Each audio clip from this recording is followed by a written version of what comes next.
जी कहते हैं, हे सनकादित्यों, राजा ने इस प्रकार बड़े प्रेम से उनकी पूजा करी, सुखदेव जी की उनकी स्तुति करी, और सुखदेव जी ने भी महाराज परीक्षित से विदा मांगी। जितने भी वहां पर महात्मा थे, संत थे, त्यागी थे, उनको साथ लेकर के श्री सुखदेव जी भी चले जाते हैं। बोलो श्री सुखदेव मुनि भगवान की जय, बोलो भागवत भगवान की जय। अब परीक्षित अकेले हैं गंगा की तरफ। परीक्षित ने अपनी आत्मा राम को परमात्मा के चिंतन में समाहित कर दिया, ध्यान मग्न हो गए। उस समय उनका श्वास प्रश्वास भी नहीं चल रहा था।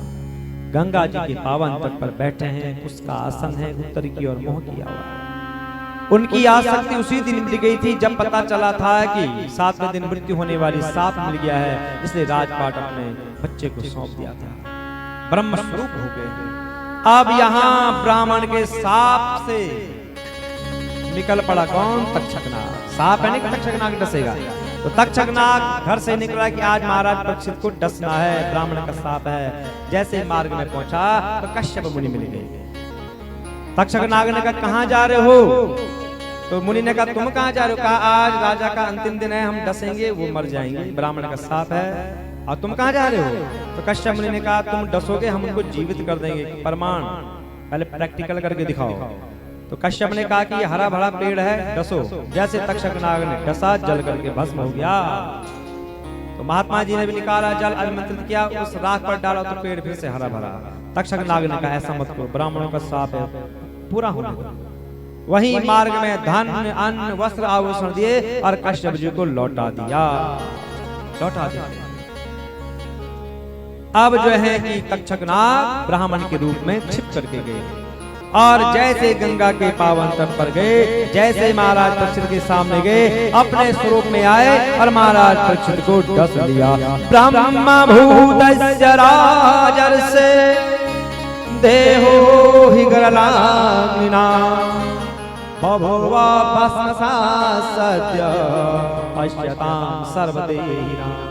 अरे राज ऋषि महाराज परीक्षित तो पहले ही ब्रह्म में स्थित हो चुके थे, अब तक्षक के विष की आग से जल करके उनका शरीर भस्म हो जाता है। बोलो परीक्षित जी महाराज की जय। उन पर पुष्पों की वर्षा हुई।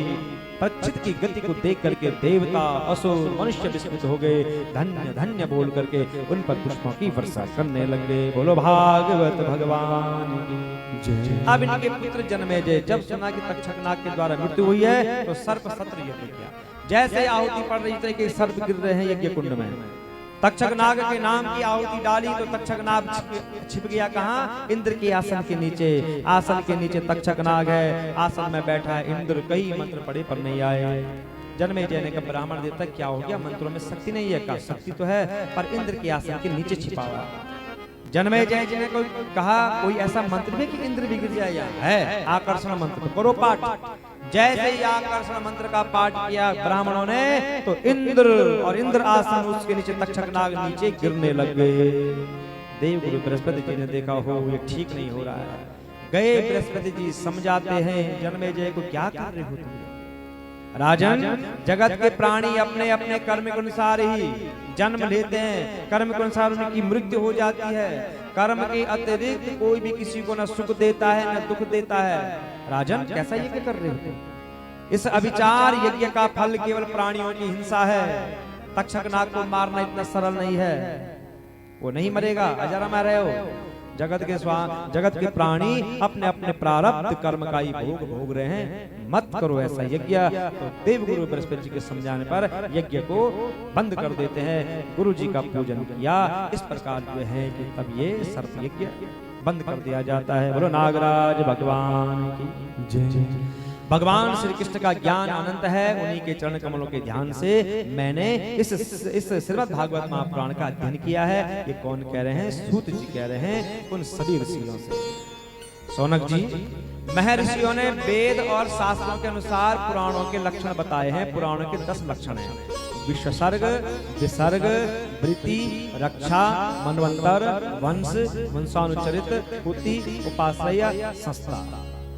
पुरातत्व वेता ऐतिहासिक विद्वानों ने इन्हीं लक्षणों के द्वारा पुराणों की बहुत पहचान बताई। तो ऐसे लक्षणों वाले छोटे बड़े 18 पुराण हैं, जिसमें से ब्रह्म पुराण उसमें 10,000 श्लोक हैं, पद्म पुराण में 55,000 हैं, विष्णु पुराण में 23,000 श्लोक हैं, शिव पुराण में 24,000, लिंग पुराण में 11,000, गरुड़ पुराण में 19,000, नारद पुराण